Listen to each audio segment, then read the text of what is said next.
acercándonos al final del diplomado. Nos deben de quedar como unas, ¿qué será?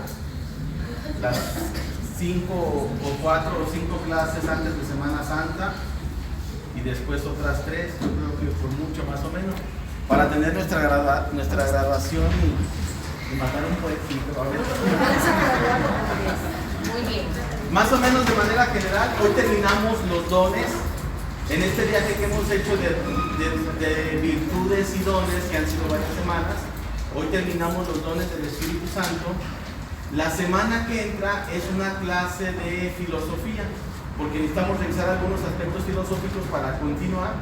Entonces la clase que entra es de pura filosofía, pero está muy interesante. La clase que entra se ve, alguna vez les dije, de todas esas cosas que les digo, alguna vez la vamos a ver, algunas veces la vamos a ver. La semana que entra vamos a ver la demostración más perfecta que hay de la existencia de Dios, y es parte de la filosofía. Y después entramos ya a lo que es prácticamente revisar el cuerpo místico de Jesucristo desde el punto de vista de la teología, de la gracia, de dones y virtudes, preparándonos para revisar la teología de la pasión, muerte y de la resurrección y glorificación de Jesús antes de irnos de Semana Santa, y regresando de Semana Santa terminar con lo que es la muerte, el cielo, el infierno y el purgatorio. Gracias. ¿Sí? Entonces, pero para todo eso se necesitaban los dones y las virtudes, por eso es importante revisar. Bien, vamos entonces a comenzar hoy con los últimos 2 dones. Nada más como repaso, hace 8 días vimos los dones de ciencia y consejo. Para recordarnos, el don de consejo es el plan de Dios infuso en el alma. ¿Se acuerdan? Dios, el Espíritu Santo, infunde en el alma su plan de salvación. Entonces el don de consejo, estoy en la parte de resumen, el don de consejo se encarga, a ver, pues se los voy a poner.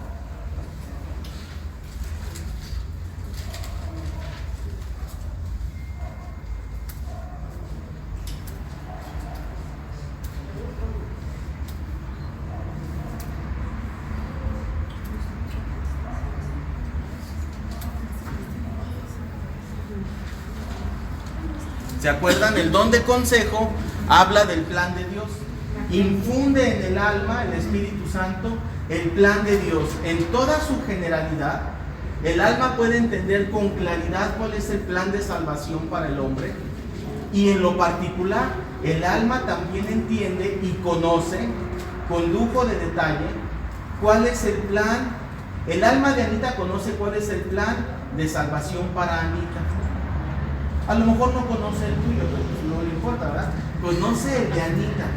Anita conoce con toda certeza el plan de salvación de Dios para la humanidad en lo general, y con toda certeza en lo particular cuál es el género de santidad que Dios tiene preparado para ella.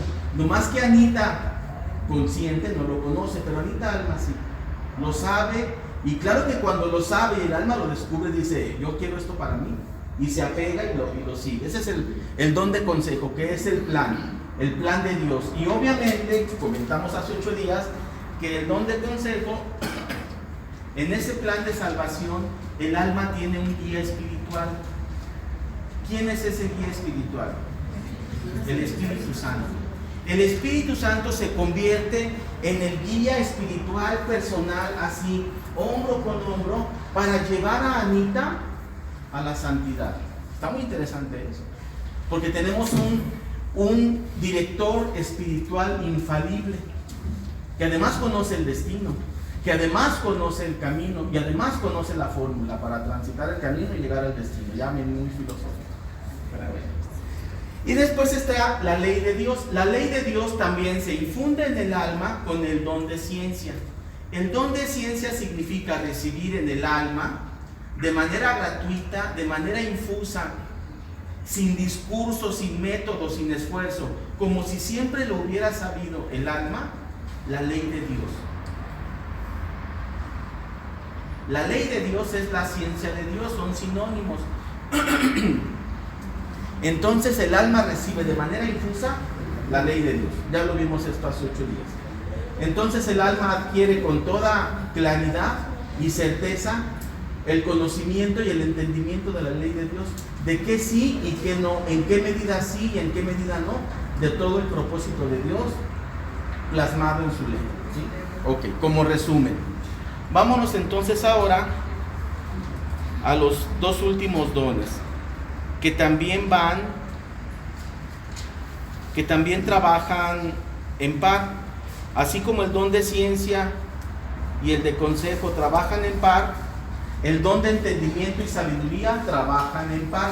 Bien, alguna vez al principio, por ahí de la clase 5 o 8 más o menos, les hice yo esta pregunta y se van a acordar.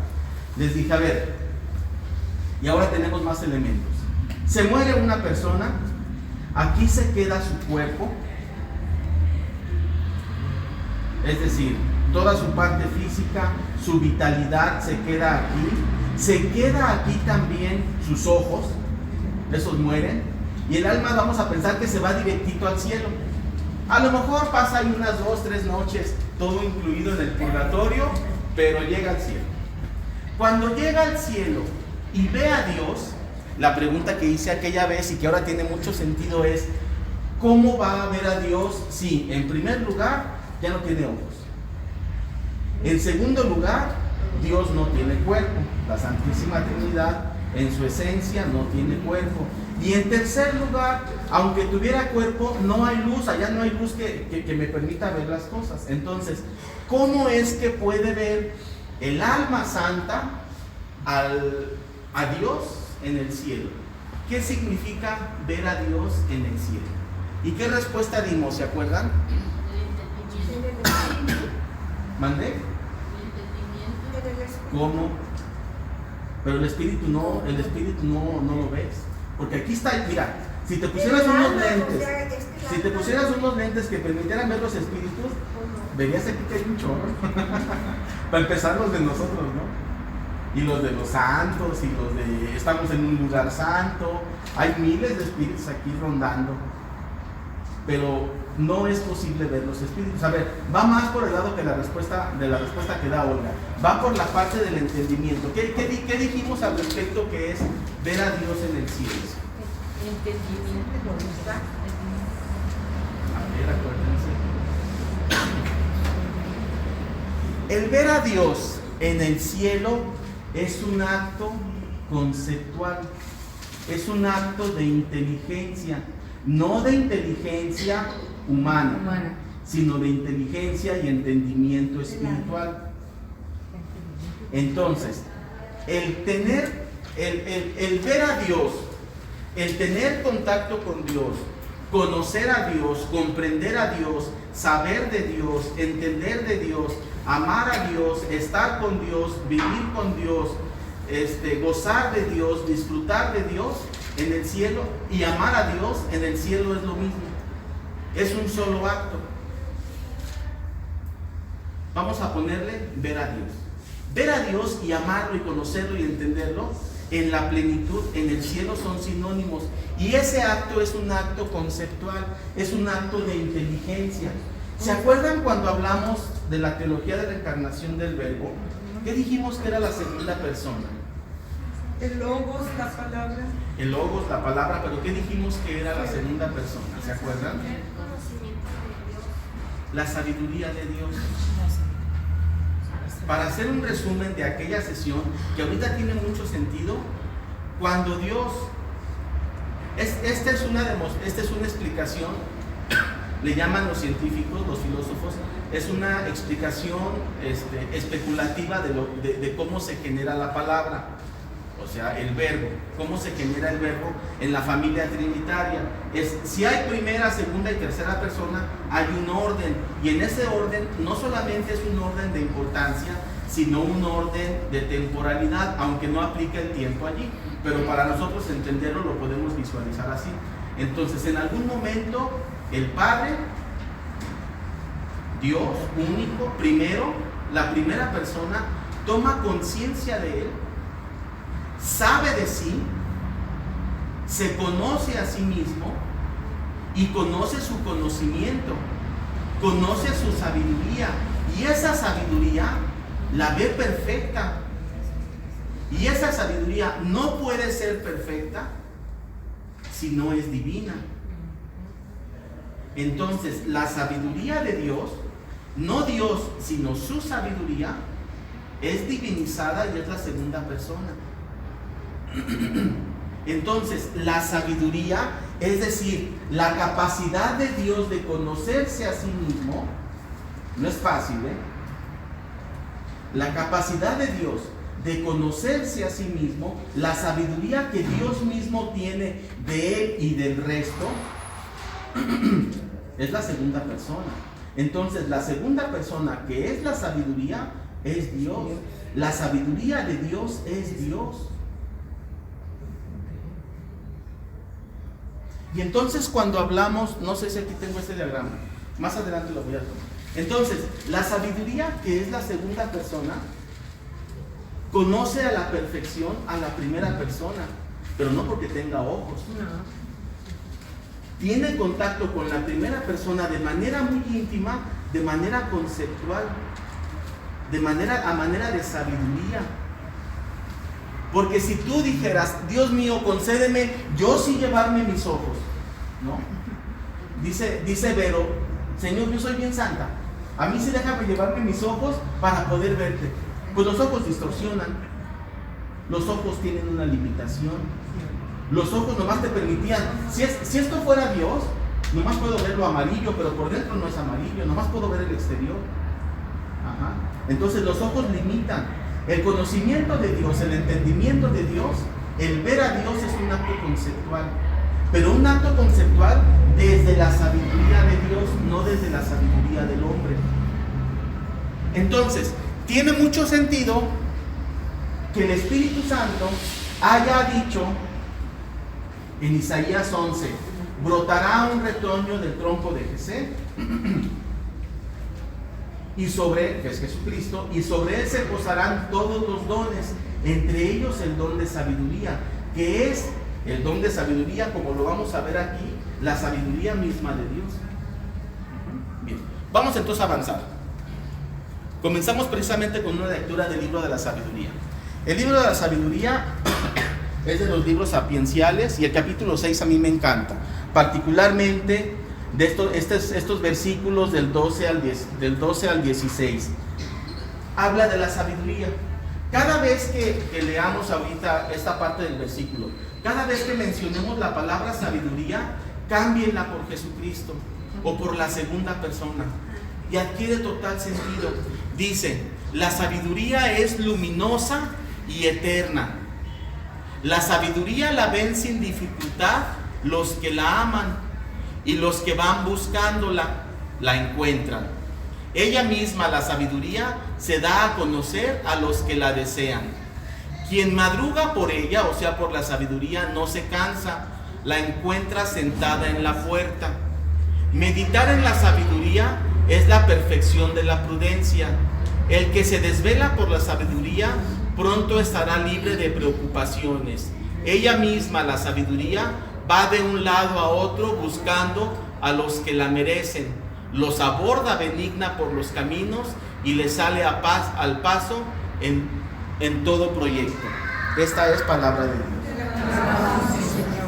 La palabra el libro de la sabiduría habla de la sabiduría, pero la sabiduría es el Hijo, ya lo hemos dicho.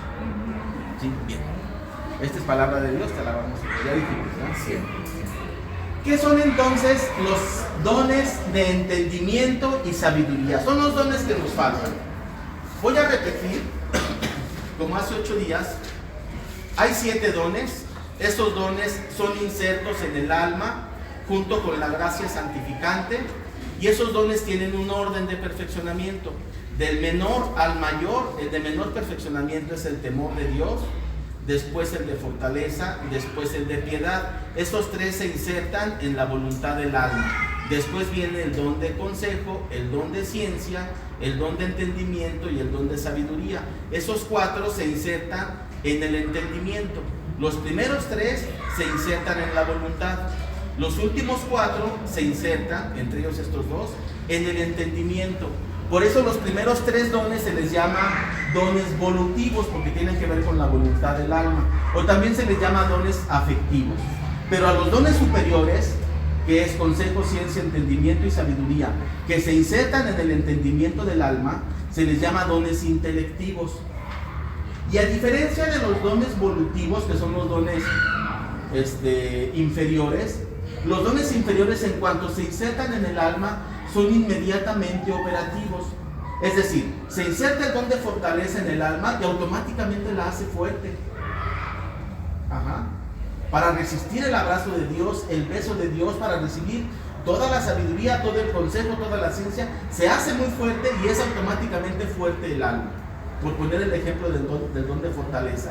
Los 3 dones inferiores se insertan en la voluntad y son inmediatamente operativos. Pero los dones intelectivos, que son los 4 dones superiores, se insertan en el alma y se van revelando. Se van dando a conocer al alma en la medida que el alma va perfeccionando su estado de gracia y su nivel de santidad. ¿Sí? Bien. Entonces, ¿qué son los dones de entendimiento y sabiduría?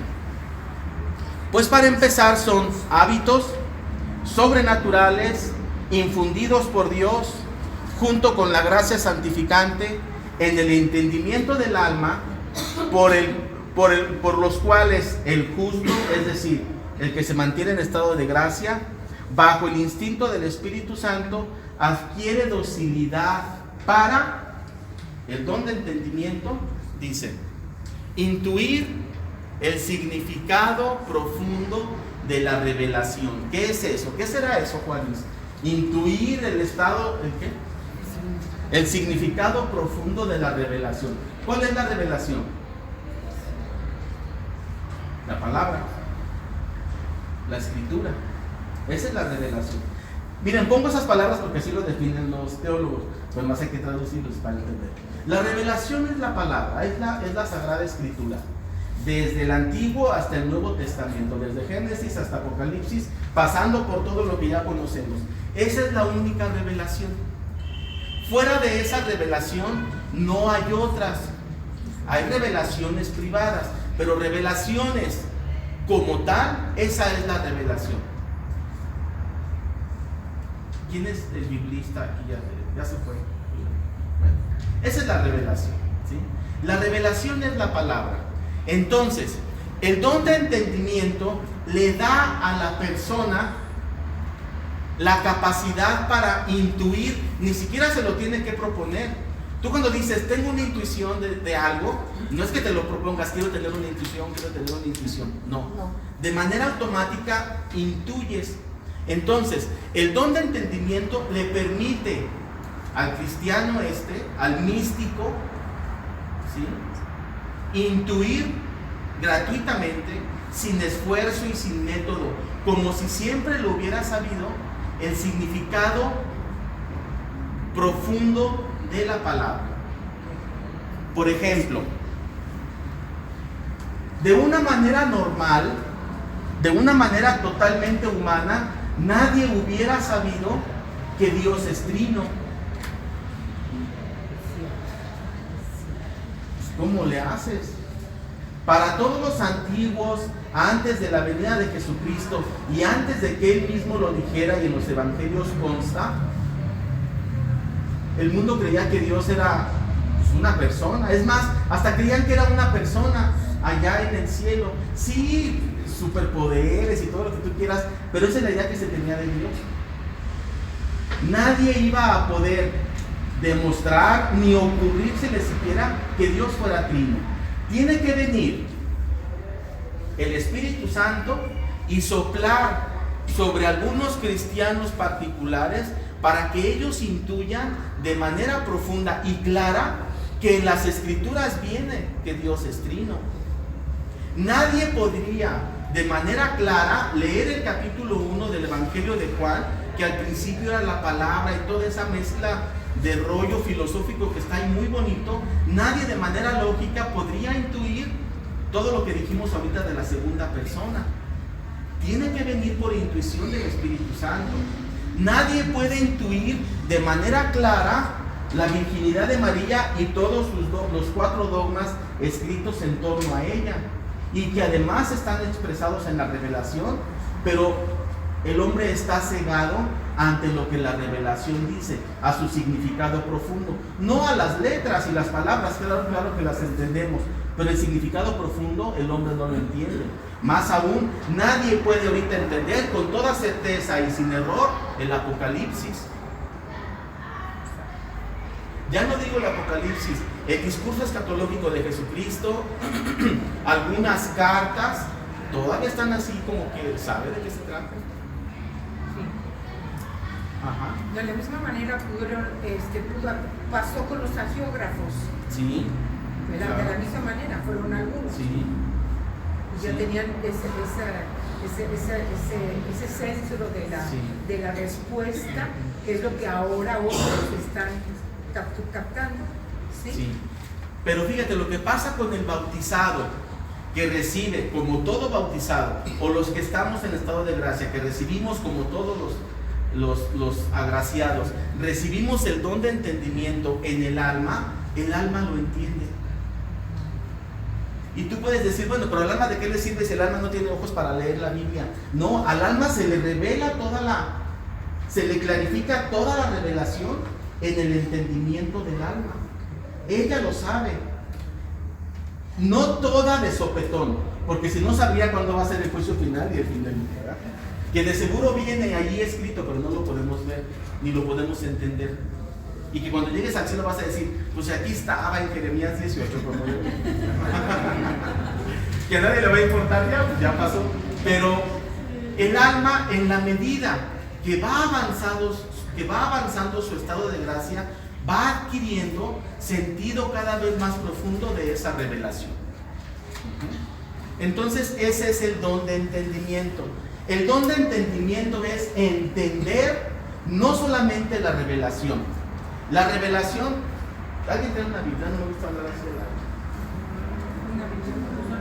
Bueno, la revelación, las escrituras, a manera de libro ahí está, pero es la palabra de Dios. ¿Y la palabra de Dios quién es? Jesús. Entonces al alma se le clarifica el entendimiento respecto de Jesús revelación. Jesús revelación es inserto en el alma y el alma se le clarifica. No quiere decir que al alma se le clarifican los versículos y los capítulos. No necesita el alma de versículos y capítulos si tiene infuso a Jesús revelación. Pero en la medida en que va avanzando el grado de santidad, se va develando todo aquello. También los no bautizados tienen eso. No, tiene que ser, por eso dice allí, junto con la gracia santificante y al justo, es decir, el que está en estado de gracia. Todo esto de los dones pasa nada más en estado de gracia y nada más en el alma. Solamente cuando hay una situación mística es que nosotros intelectualmente lo podemos tener contacto con él. ¿Sí? Ahorita vamos a llegar a esa parte un poquito más. Entonces el don de entendimiento, el santito y el alma, se le clarifica la revelación. No como palabras, no como capítulos y versículos, no como libros, sino como Jesucristo, la palabra, que es mucho más profundo que un capítulo o un versículo. ¿Sí? Bien. El don de sabiduría, ¿qué es? El don de sabiduría también es un hábito sobrenatural junto con la gracia santificante, en la que el justo que se mantiene en estado de gracia por la docilidad del Espíritu Santo comienza a tener un gusto sobrenatural de Dios y de las cosas de Dios. Tú y yo tenemos gusto por Dios. Tú y yo gustamos de Dios, nos gusta saborearlo, estar con Él y tenemos inclinación hacia Él. Pero el alma, cuando está en estado de gracia y tiene, como todo agraciado, el don de sabiduría despierta en el alma un gusto sobrenatural por Dios. El alma no tiene ojos para otra cosa más que para Dios. para lo referente a Dios y Dios mismo, para Dios y todo lo referente a Dios. El alma entra además en un contacto intelectual, conceptual, con la parte que está permitida para Dios, para nosotros, mientras estamos en esta vida, y para todo lo referente a Dios. Lo voy a explicar. En primer lugar, el entendimiento se revela la palabra de Dios, y en segundo lugar, la sabiduría es la visión de Dios. Entonces, a ver, voy a hacer aquí un alto. ¿Cómo es que vemos entonces a Dios en el cielo? A través de, alguna vez les dije, que los dones del Espíritu Santo son como los órganos del alma. Es decir, el cuerpo tiene tacto, vista, olfato, sabe qué. Pero el alma no. El alma tiene 7 dones mediante los cuales entra en contacto con Dios. El don de temor es para alinearse a su voluntad. El don de fortaleza para físicamente ser un alma fuerte. El don de piedad para sentirse parte de la familia de Dios. El don de consejo para conocer el plan de Dios. El don de ciencia para entender la ley de Dios. El don de entendimiento, lo acabo de decir, para comprender la revelación. Pero el don de sabiduría para verlo. El don de sabiduría es el órgano del alma por el cual el alma puede ver a Dios. Es el órgano visual, si lo queremos hacer una similitud con nuestros 5 sentidos. El alma es dotada por gracia del Espíritu Santo, junto con la gracia santificante, de un don. No se requiere un órgano óptico como es el ojo. Se requiere un órgano intelectual mediante el cual entre en contacto intelectual con Dios, y eso es la sabiduría que brota de Dios mismo. Estamos de acuerdo que a Dios no se le puede ver más que con algún elemento de visión o de contacto o de conocimiento que Él mismo provea. Él mismo provee la sabiduría al alma para poderlo ver a Él, que es toda sabiduría. ¿Cómo ves la sabiduría? A través de la sabiduría, no a través de los ojos ni a través de los oídos. La sabiduría o cualquier acto o cualquier elemento de sabiduría conceptual es mucho más claro, diáfano y penetrante que cualquier visión óptica que pudiéramos tener. ¿Sí? Entonces, el don de sabiduría es la visión de Dios. El alma del bautizado, del que está en estado de gracia, comienza a tener visión de lo divino, de lo concerniente a Dios. No lo ve todavía, lo va a ver hasta el cielo, pero sí comienza a tener una visión de lo divino y de lo concerniente a Dios, y es suficiente para que el alma se enamore desde este momento de Dios. Bien. Vamos entonces a las preguntas. A ver. Los dones están en todos los bautizados y en todos los que están en estado de gracia.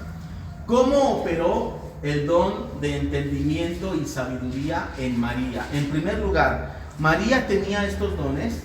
Sí. ¿Por qué? Porque es llena de gracia. Esa es la respuesta. Ya me adelanto. Pero entonces María podía ver a Dios. No solamente, o sea, tenía la visión sobrenatural del alma, como muchos la pueden tener. Sí, pero María cuerpo. María alma, ser perfecto, sí veía lo referente a Dios, igual sí, que nosotros. Pero María en su cuerpo, sus ojos de María, ¿vieron a Dios? Sus ojos del corazón. Sí. No, sus ojos del cuerpo. Pues sí lo vieron mucho. A ver, dice Anita, sí lo vio, lo tuvo en sus manos. Pero todavía no tenía. Es el mismo. ¿En qué momento? Salvador del mundo. ¿Cómo dices? Yo digo que todavía no tenía ese conocimiento tan inmenso de que su niño Jesús nacido iba a ser el Salvador. Bueno, vamos a ponerla más fácil. María de seguro vivía en una casita por allí y enfrente un vecino. Y el vecino y la vecina más de una vez vieron a Jesús ahí corriendo. ¿Ellos vieron a Dios? No sabía que era Dios, vieron a un niño. No es como cuando Moisés habló con Dios en el Sinaí, Más o menos. que no lo vio, Bien. Lo sintió. ¿Qué vio María? Su alma. Primera respuesta. La visión de Dios está reservada para la otra vida. Para el cielo. Porque la otra vida también es el purgatorio, ¿lo entienden? Para el cielo. La visión de Dios está reservada para el cielo. No hay ningún mortal que haya visto, a Dios desde esta vida. Primer punto, vamos a desmenuzarlo. Pero entonces María, si lo tuvo de chico, lo alimentó, lo crió, bueno, María veía el cuerpo de Jesucristo, pero no la divinidad. ¿Sí? La sustancia divina de Jesucristo, Hijo único de Dios, María no la veía. Ni Juan Bautista, ni San José, ni los Reyes Magos, mucho menos Herodes y Poncio Pilato. Pero como que ellos, por algo sobrenatural, que veían algo en él, algo diferente. Sí, como lo vemos tú y yo. Pero esa pudiera ser la visión de Entonces, Dios. vamos a clarificar. María, al tener al niño Dios en el pesebre, o al verlo en la cruz, o a verlo caminando en las calles, o trabajando en el taller de carpintería, veía A su hijo el cuerpo de Jesucristo. Veía, voy a comenzar a adelantar para la semana que entra, el accidente corporal físico de Jesucristo, no la sustancia divina. La sustancia divina es intangible, es invisible, no pertenece a este mundo, es sobrenatural y solamente tenemos acceso a ella en el cielo. La sustancia divina permanece velada. Entonces, cuando alguien está en la oración ante el Santísimo y el Santísimo está expuesto, así María se encara, María antes de morir, así María se encara antes de morir y viera el Santísimo, ella iba a ver lo que tú y yo vemos, una bolita blanca desde muy lejos y te acercas y ya ves que es panecito, oblea, pero hasta allí. La sustancia está oculta. En el accidente en Jesucristo sacramentado, solamente está visible lo accidental, solamente está sensible lo moral, solamente está entendible lo intelectual, pero lo sustancial está oculto. La sustancia divina está oculta. Por eso es un acto de fe. ¿Sí? Entonces, María no vio a Dios, para acabar pronto, porque la visión de Dios es propia del cielo. Los santos tampoco. Tú puedes decirme, bueno, pero Faustina hasta vio cómo le salían los rayos. Ella vio una manifestación de lo divino. Ella no vio a Dios. Oh, desilusión, pues es que así es. Lo pudo ver hasta que está en el cielo. Ella puede ver manifestación de lo divino. Juan Diego, al ver a María, es una manifestación de las cosas concernientes a Dios, como en este caso María o un ángel o un santo, ¿sí? Pero son manifestaciones de lo divino o de lo concerniente a Dios. La sustancia divina solamente es visible en el cielo. Entonces, en María y en los santos, para irnos en orden, no podían ver a Dios. María alma, María espíritu, igual que tú y yo, más que en grado superlativo, claro que sí lo veía. Tenía contacto con lo divino. Y Jesucristo, ¿por qué? Porque Dios, Porque es Dios, claro. porque Él es una divinidad. Pero es que tú sabes, nos acabas de decir que para ver a Dios solo en el cielo, entonces cuando Jesucristo estaba aquí, tampoco lo podía ver.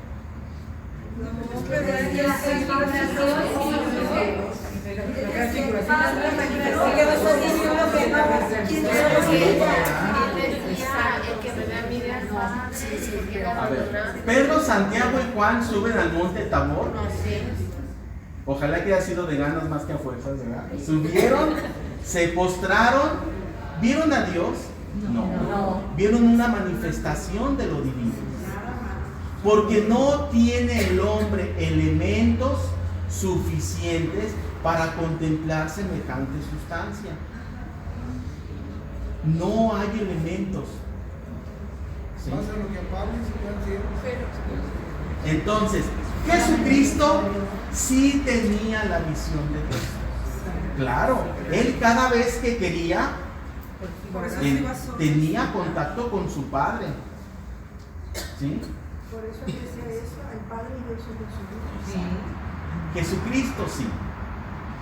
Es el único hijo de Adán, si lo podemos catalogar. ¿Sí lo podemos catalogar así? Sí, pues ese hijo. Sí, claro. Es el único hijo de Adán que por su condición divina tiene visión de Dios desde el momento de su ser natural en este mundo.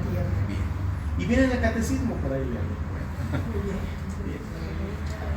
Los dones de entendimiento y de voluntad tienen sus niveles de operación, tienen su estado infuso, su estado ascético y su estado místico, igual que los otros. Vamos por partes. Bien. Don de entendimiento. Está el alma recién bautizada o recién conversa otra vez al estado de gracia. Y entonces, ¿qué pasa en el alma?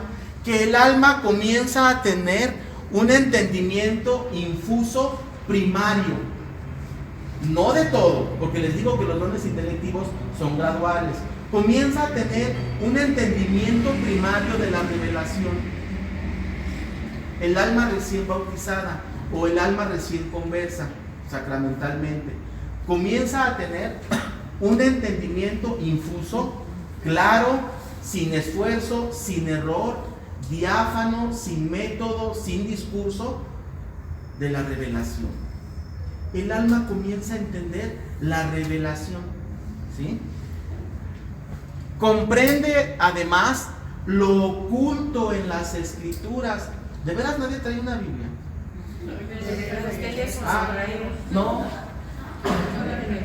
Ahí en el teléfono, entonces tú le abres ahí. No, nada más era para tenerla, no para. Abres la Biblia. Cosas que no se deben hacer, ¿verdad? A ver qué me dice la Biblia. Pero abres la Biblia y resulta el libro de Reyes o Crónicas o alguna epístola y tú y yo leemos un versículo, pero adentro hay mucho revelado que tú y yo no vemos. El alma sí lo entiende, ¿sí? Comienza a tener entonces el alma a comprender lo oculto en aquella revelación, más allá de las simples palabras. Más allá del simple versículo, el alma comienza a entender todo aquello. Comprende primariamente, entonces, el plan de salvación contenido en las Escrituras y la vida futura contenida en las Escrituras. Porque los biblistas, si digo algo mal, me dices, son conscientes de que en las Escrituras viene incluso más allá de lo que es nuestra vida en este mundo. Habla de la vida futura. El mismo Apocalipsis trae narraciones que tú y yo no comprendemos. Sin error no. Podemos interpretar, pero está siempre el intelecto de por medio para interpretar. Allí viene con toda claridad cómo es la vida futura. El alma comienza a tener entendimiento de esto en la medida que se va desarrollando su grado de santidad. Y además el alma identifica a la segunda persona como la revelación. Entonces ese es el estado infuso. El alma en su estado infuso comienza a tener todo este tipo de experiencias de entendimiento de la revelación. A nivel de sabiduría, del don de sabiduría, el alma comienza a tener la primer visión intelectual primaria de Dios. No de Dios sustancia, sino de lo divino. Porque Dios sustancia hasta el cielo, ni siquiera en el purgatorio, hasta el cielo. Dios sustancia hasta el cielo, pero el alma comienza a tener el primer contacto intelectual primario con lo divino. Por eso el alma vive en éxtasis, Por eso el alma vive siempre en un estado místico constante de alegría y de bienaventuranza. Terrenal, todavía no la bienaventuranza del cielo, pero una bienaventuranza y un éxtasis y un estado místico sobrenatural que no hay lenguaje para expresarlo. El alma comienza entonces en esa primera parte a eso. En la segunda, el alma entra en contacto primario e intelectual con las cosas de Dios. Posee la primera comprensión de Dios como amor. Y no digo siente, porque el alma no siente. Sentir quiere decir sensaciones, emociones que tienen que ver con la parte física y la parte intelectual. El alma entiende y comprende. Por eso comienza a tener la primer comprensión del amor. Es mucho más grande la comprensión del amor que el sentir del amor. El sentir está de intermedio las sensaciones y las emociones. Pero la comprensión del amor sustancia, el alma comienza a tener esa primera comprensión. Visualiza intelectualmente el reino de Dios y visualiza también intelectualmente cómo es la Santísima Trinidad. Del recién bautizado. En el recién bautizado todavía no hay lenguaje intelectual, no hay articulación mental, no hay conciencia del entorno como tú y yo la tenemos, pero el alma está lista para irse al cielo, está lista para operar en el cielo, es un habitante digno del cielo. Si es que la muerte le viniera en ese momento, está totalmente preparada y capacitada para el cielo. Esa alma todavía, digamos, no totalmente desarrollada, va directamente, si muere esa persona, su alma va directamente al cielo, o tiene que crecer en santidad en el purgatorio para después pasar al cielo. Alguna vez dije esto y lo vuelvo a decir. Hay un pasaje que como no traemos en la Biblia. Hay un pasaje que de seguro tú te acuerdas qué evangelio es. Dice Jesucristo en este pasaje: yo les aseguro que no hay hombre nacido de mujer más grande que Juan Bautista. ¿Sí? Punto y seguido. Y dice: sin embargo, el más pequeño en el reino de los cielos es más grande que él. Y tú y yo sabemos por fe de que el niño recién nacido de 2 horas, que es bautizado por la enfermera, cristianamente bautizado, católicamente bautizado, en un bautizo trinitario, y muere, se va al cielo inmediatamente. No hay mancha que le detenga. Sí hay, y vamos ya a comenzar a hablar de esto, sí hay accidentes en su cuerpo que no le permiten llegar al cielo. Todavía tiene él corruptibilidad en su cuerpo, todavía permanecen en él secuelas del pecado original que tienen que perfeccionarse, pero su mismo proceso de muerte lo hace y llega al cielo. Aun y cuando no tenga el entendimiento de este mundo, ni el entendimiento del entorno de este mundo, ni el lenguaje y capacidad intelectual desarrolladas, el alma está apta, en estado de gracia, para llegar al cielo, y así ocurre. Por eso también, lo que tú y yo hemos discutido más de una vez, Roselia, que hay grados de santidad en el cielo. ¿El Espíritu Santo recicla las almas? No, las almas no son reciclables. Bueno. Sí, ¿sabes por qué? Porque en Efesios habla de esa plenitud de crecimiento espiritual para entonces alcanzar el cielo. Sí, pero es crecimiento espiritual, no intelectual. El intelecto es parte del hombre y es corruptible y muere el intelecto. El intelecto es una función bioquímica en la mente, y esa muere.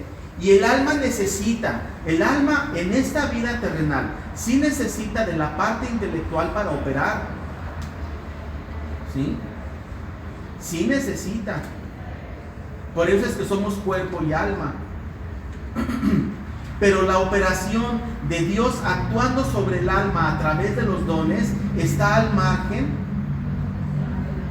del intelecto y está al margen de la voluntad. Por eso de la voluntad del hombre que así lo desea. Por eso es que siempre hemos dicho que los dones del Espíritu Santo es para cuando Dios quiere actuar sobre el hombre y entrar en comunicación y en contacto con el hombre.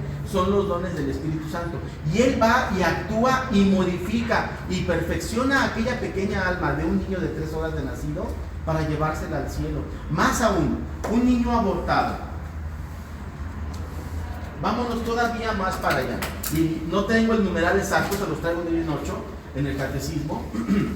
Un niño abortado, vamos a pensar, ¿qué te gusta? 4 meses de gestación. Ese bebé que está en el vientre de su madre todavía no pertenece, aunque pertenece ya a esta vida, todavía no es autosuficiente en sus capacidades, ni siquiera vitales, ¿sí? Dice el catecismo, todavía es potestad de Dios, ¿sí?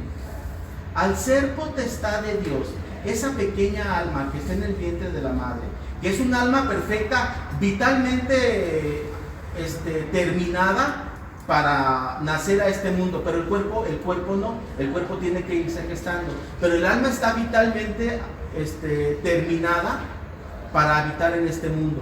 Si allí viene el aborto o hasta una muerte natural o como haya sido, esa misma muerte o ese mismo sufrimiento en el aborto perfecciona lo corruptible de su ser, perfecciona y purga lo que haya quedado de pecado original suficientemente y con sobra para llegar inmediatamente al cielo. Viene el catecismo. Okay. Continuamos. Entonces, don de entendimiento y don de sabiduría en el estado básico, en el estado basal. El alma recién bautizada y el alma recién conversa comienza a vivir esta maravilla. En el estado ascético, cuando el hombre ya comienza su vida de conversión consciente a través del sacramento de la oración y de las obras de misericordia, obviamente los dones de entendimiento y voluntad van evolucionando. Se llama así la evolución del don. El don se va revelando en el alma en la medida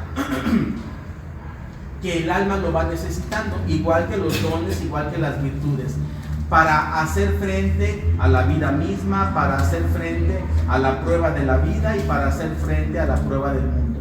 Pero el alma, por ejemplo, que está en estado de gracia y que tiene el entendimiento, la sabiduría y todos los dones en operación, como siempre ocurre, y se enfrenta a lo que hemos llamado la prueba de la vida o la prueba del mundo, sabe con certeza, entiende mediante el don de entendimiento, mediante el don de ciencia, mediante el don de consejo, el alma entiende esa situación difícil de vida o esa situación difícil de tentación que le está tocando vivir, y sabe que es para su salvación y sabe que es para su perfeccionamiento, y con gusto la transita, a diferencia del cuerpo, ¿sí?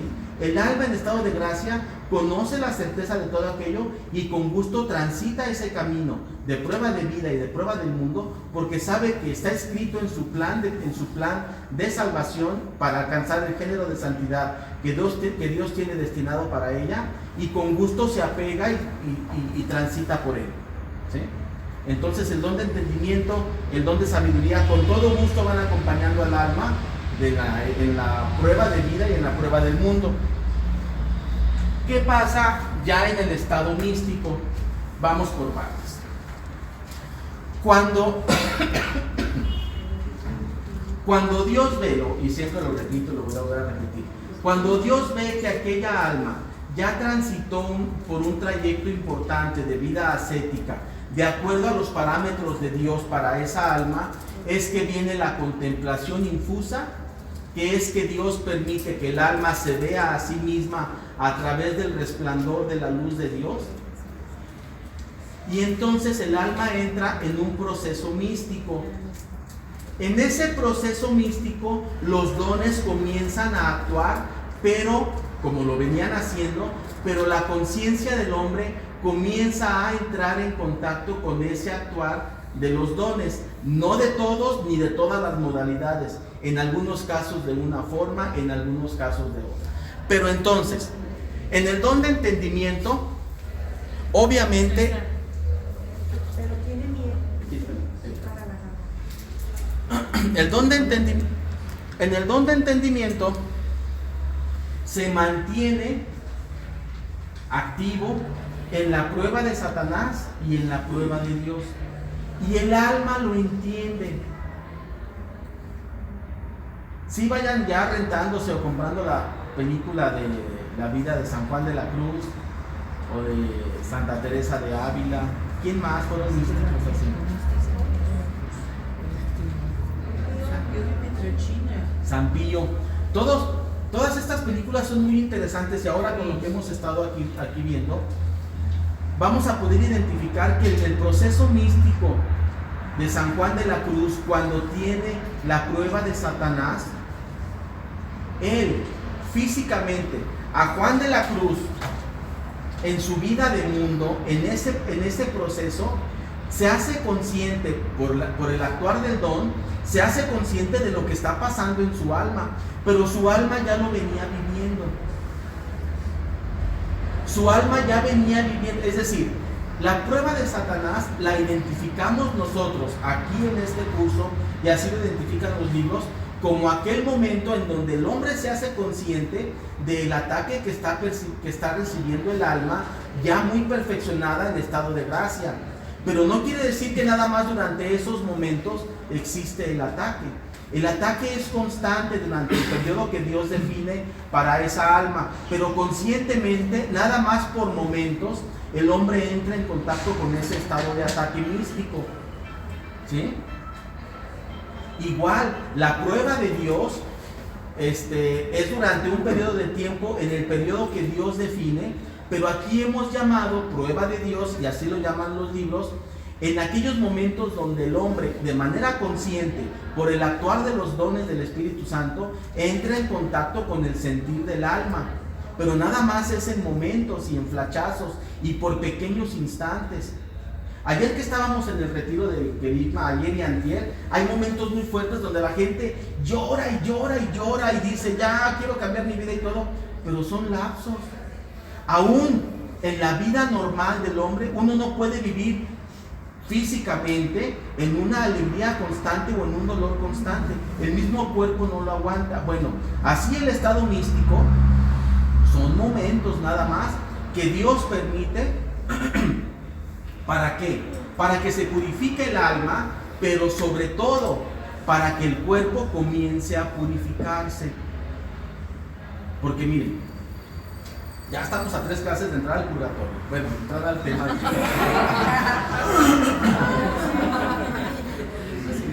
Cuando el hombre muere, a ver, fíjense, esas son preguntas de catecismo. Al cabo, ahorita le seguimos, es parte de esto mismo. El hombre se confiesa, hace una buena confesión, es más, hace la mejor confesión, un hombre sano, fuerte, sano, machote, grandote, hace su confesión, la mejor confesión de su vida, llega, comulga, siente que se le abre el cielo y todo, sale y lo atropella la oruga y muere. No. La mejor confesión del mundo, pero no era alguien que estuviera en estado místico, está en vida ascética. Ajá. En ese momento va al cielo, al infierno o al purgatorio. Díganme, piensen con certeza y díganme por qué. Al purgatorio. Porque A ver, repitan. Al purgatorio. Una buena confesión, una buena comunión, la mejor de su vida. Él no sabía que iba a morir, sale de misa y se va al trabajo, pero muere por un accidente y allí muere. Vámonos por partes entonces. ¿Está en estado de pecado o en estado de gracia? En estado de gracia. Entonces no. Entonces no hay pecado mortal. Porque además el Padre tuvo la precaución de decirle, te arrepientes de todo, incluso de lo que no te acuerdas. Y él dijo, sí, me arrepiento, Padre, porque estoy tocado por Dios.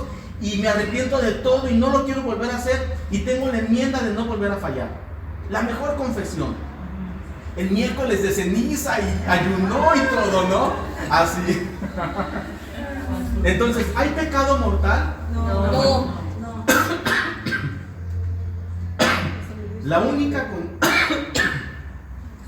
única condición para ir al infierno es el pecado mortal. Entonces, al infierno no se va. Eso nos queda claro.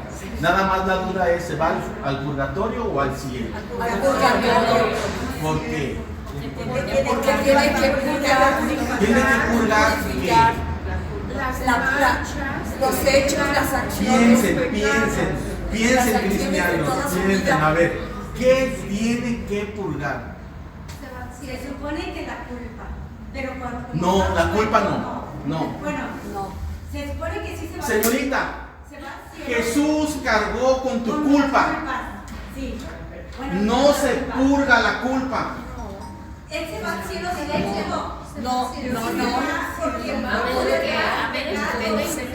no tuvo oportunidad de pecar. No. Ay, o sea, la doctrina es muy clara en eso. El catecismo es muy claro. Va a purgar lo que no hizo para adorar a Dios. No. Tiene un nombre muy claro. A ver. No. Y eso es importante que lo sepamos. A ver. Miren, aquí hay un teléfono celular. Pongan atención en esto. Aquí está un teléfono celular. Yo sé de quién es. ¿Sí? Se va la luz por un minuto, regresa la luz y yo sigo hablando, pero me guardé el teléfono acá. Pero como César es muy santo, nadie duda de él. Pero entonces viene Lula, va a decir, ¿y mi teléfono? Yo voy a decir, a ver hermana, ¿y el teléfono?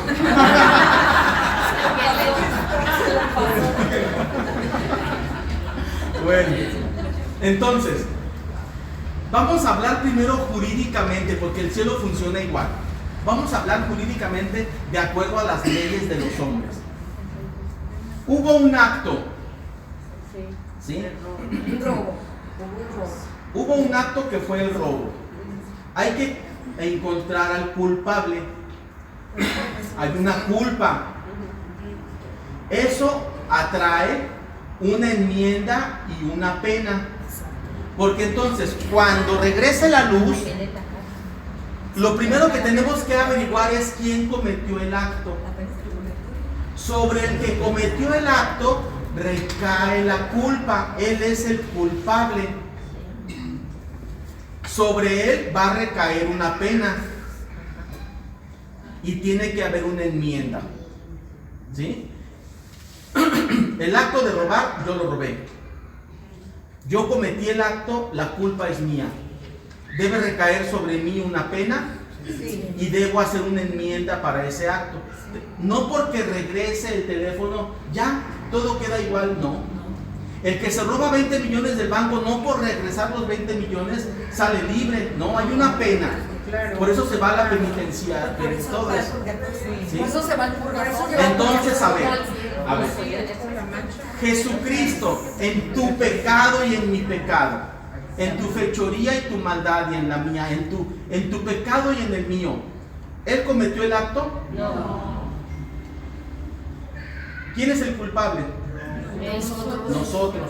Pero en su acto meritorio en la cruz, Él carga con la culpa, como si Él hubiera cometido el acto. El acto sigue siendo tuyo, pero Él carga con la culpa. Dice, Padre, cúlpame a mí, no lo culpes a Él. Cúlpame a mí. Él carga con la culpa, pero hay una pena. La palabra es la pena. Hay una, y es más, ya lo veremos con calma, hay dos tipos de penas. La pena tiene que penarse. ¿Sí? Pagarse, se tiene que pagar, y por eso es el purgatorio. Y tiene que resarcirse. Yo tengo que regresar el teléfono y pedir disculpas. Entonces, el que se va al infierno, perdón. Estamos con el amigo este que comulgó y lo atropelló la uva. ¿Él tiene pecado mortal? No. La culpa ya la cargó Jesucristo, ya la pagó Jesucristo con su muerte y no nos debe quedar duda. Pero hay una pena. Si esa pena no alcanzó a penarse en esta vida, hay un lugar especial para purgar esa pena. El purgatorio. Ándale. Exactamente. ¿Y por qué decíamos todo esto? No sé, pero vamos a regresar entonces a la... Porque si se iba directo al cielo o pasaba al purgatorio. Pues se va al purgatorio. Se va al purgatorio ya. Dicen que los únicos que no pasan por el purgatorio ni los buenos son los mártires. Ellos son los únicos. Los mártires que dan su vida por la fe. Yo una vez fui a la confesión en catedral con un padre muy ancianito y platicaba conmigo, y fue muy bonito, ¿verdad? Entonces me dice, te voy a dar la absolución, pero no recuerdo cómo era. Y me perdonó los pecados pasados, presentes y futuros. ¿Sabes qué tan bonito que un padre me dijo? Si tú te has muerto en ese momento saliendo, que me iba al cielo. ¿Cuál fue esa absolución? No sé, tendríamos que verla. Yo no la conozco. Y según yo no. Porque pues, me gustó lo que dijo el padre. Según yo no. Ya lo veremos con calma. Sí, Miguel. La indulgencia es la cosa más mal entendida que tenemos en la iglesia y lo vamos a ver. Es lo más mal entendido. Y lo vamos a ver cuando veamos el purgatorio. Pero dijiste algo así de que cuando pasa lo de que te mueres, como ese señor, que entras a la luz de Dios, donde ahí se va a notar todos los pecados, quizá que no me acuerdo bien, que nos confesamos, aunque él se haya confesado ese día, como que era una luz donde se transparentaba. Toda la realidad. Sí, entre eso es eso. Bien, vamos a... Sí. Por ejemplo, si ese señor que nos pusiste de ejemplo sale de la cárcel, se confiesa, ya sale a la calle, si se muere, esa confesión tan perfecta, si se muere ahí, como si tuvo su pena aquí en la tierra. No, pero es que esa es una pena jurídica, de cuerpo. Esa es una pena de cuerpo. No nos referimos a... No, porque el cuerpo aquí se va a quedar. Nos referimos al alma. Es una pena para el cuerpo. Última pregunta. Pero todas esas promesas, que decías de las indulgencias, Son ciertas. indulgencias mal entendidas, todas esas promesas, por ejemplo, yo me acuerdo que en las vigilias de adoración al Santísimo, alguien me comentó una vez, si tú después de una vigilia estás sin pecado mortal, y te pasa un accidente de aquí a tu casa y acabas de salir de la vigilia, te vas a ir al cielo. Esos son mitos, esos no son Pero ciertos. por eso te digo, o sea, esas promesas que a veces están escritas en algún lado. No. Les voy a mandar, hoy no porque no lo traigo aquí, el manual actual de indulgencias. O sea, hay un inquiridium indulgenarium que es el manual actual y aquí te dice que sí, que no, por qué sí, por qué no, se los voy a mandar. Bueno, vamos a ver. Hay otra cosa que Bueno, quiero vamos a comentar regresar al tema. rápidamente, si es el tema. Que no se Del acabe. cual del Directo purgatorio. al cielo, nuestra alma. Yo nunca. Por eso es que no por Bueno, mira, la continuamos, esta persona, porque si no, no acabamos. No acabamos, continuamos acá. del purgatorio, Miren. César, es bien importante. A ver, rápido. Si no se hubiera muerto este señor, ¿sabes con qué hubiera penado aquí en la tierra? Con esa enfermedad o con ese dolor, ese sufrimiento. Y ya no va. El dolor, el sufrimiento, las obras de misericordia es el purgatorio aquí. Exactamente, es una purificación. Don de sabiduría. Vamos para terminar, últimos 10 minutos. Don de sabiduría. Ahí está el don de entendimiento. El don de sabiduría es para tener contacto y le llamamos visión, pero sabemos que es una visión intelectual con las cosas de Dios, con lo divino. El alma que recibe, como todas las almas en estado de gracia, el don de sabiduría comienza a tener contacto. Vamos a llamarle visual, pero visual del alma, que sabemos que es entendimiento y es un contacto conceptual con todo lo divino y con Dios, con la parte de Dios que podemos ver en esta vida. Miren, una persona que ya está en estado místico, una persona que ya ha llevado una vida muy pura de sacramentos y que Dios ya dice, ella va a entrar a su parte de unión mística conmigo, ya pasó su prueba de vida, su prueba del mundo, la prueba de Satanás, la prueba de Dios, y entra entonces en una unión, en un matrimonio con Dios, comienzan a pasar en esta persona cosas muy sorprendentes a nivel de sabiduría. Sabemos que sabiduría es contacto con lo divino, ¿sí? Puede ver un grupo de personas y entre esas personas, al que está en estado de gracia, lo ve así.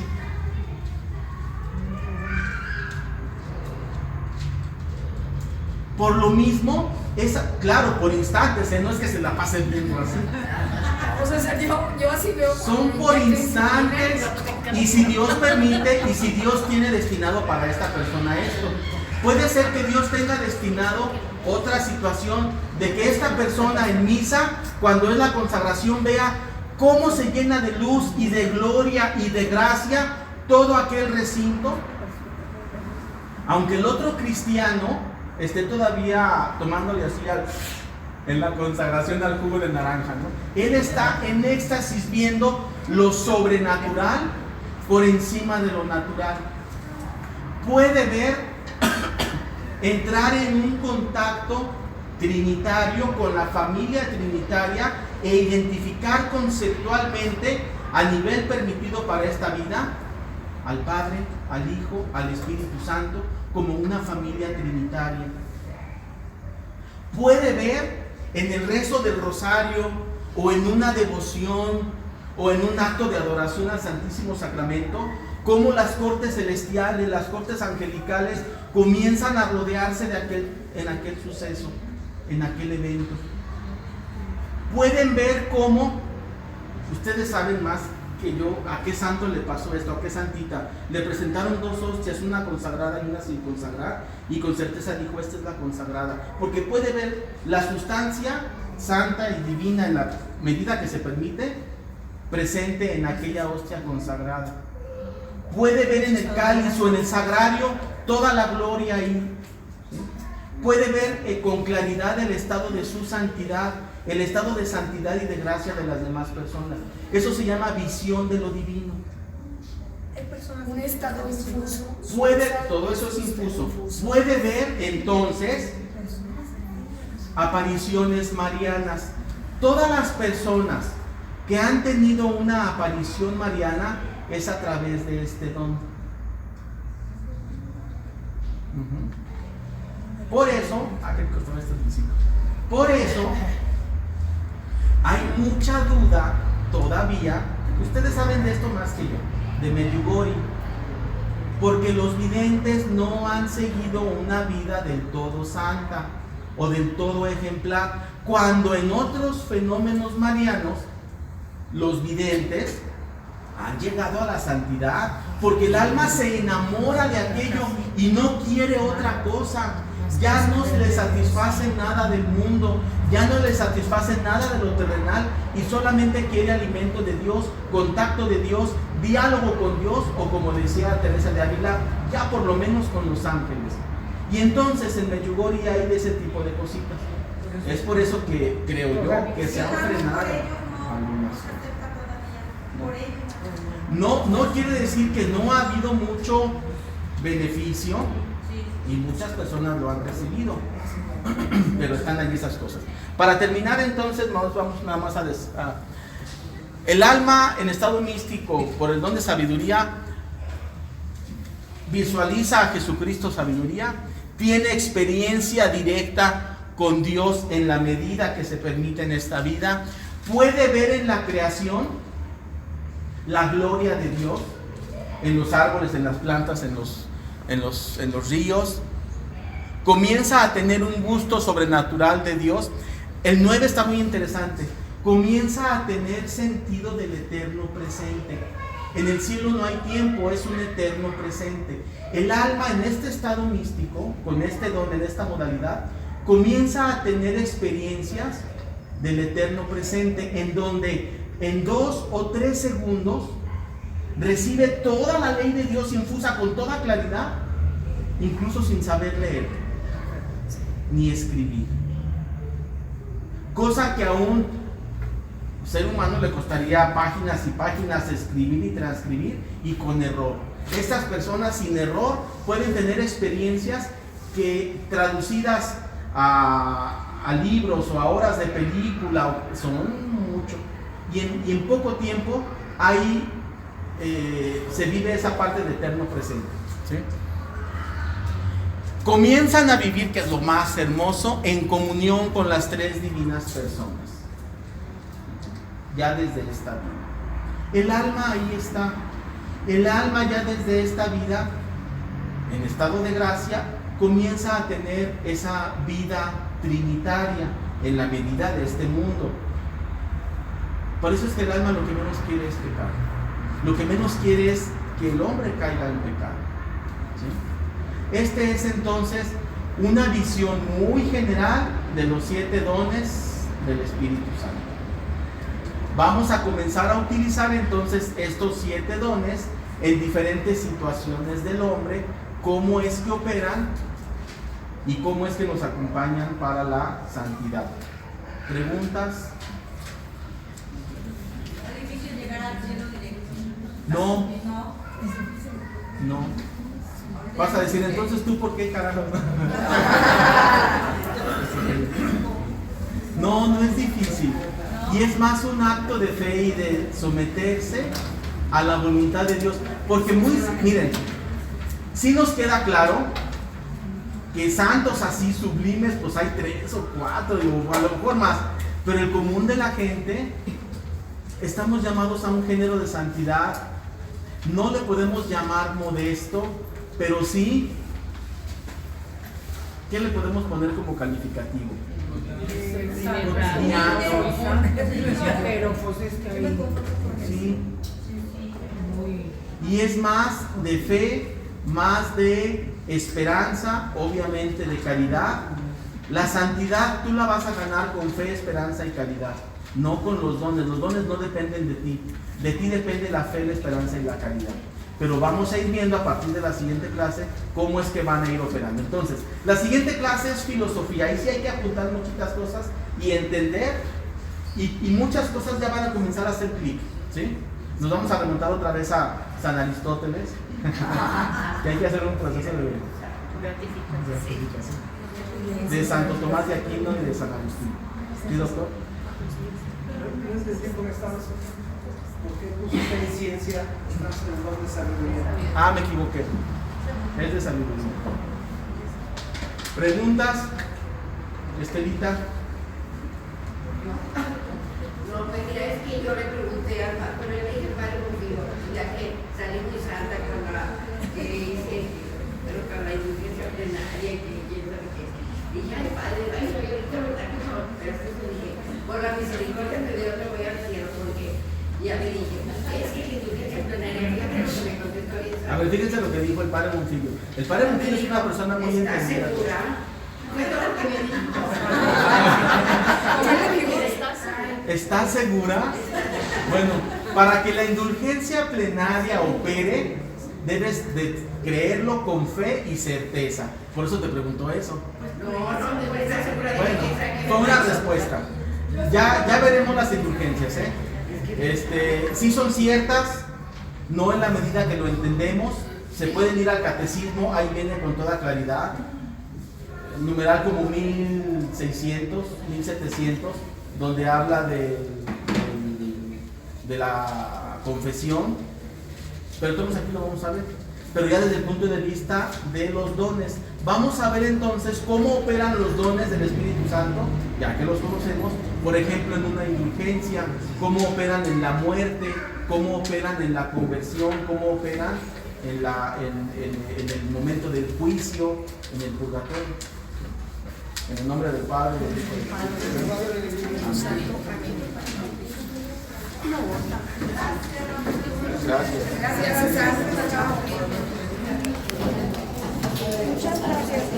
Al contrario. Yo la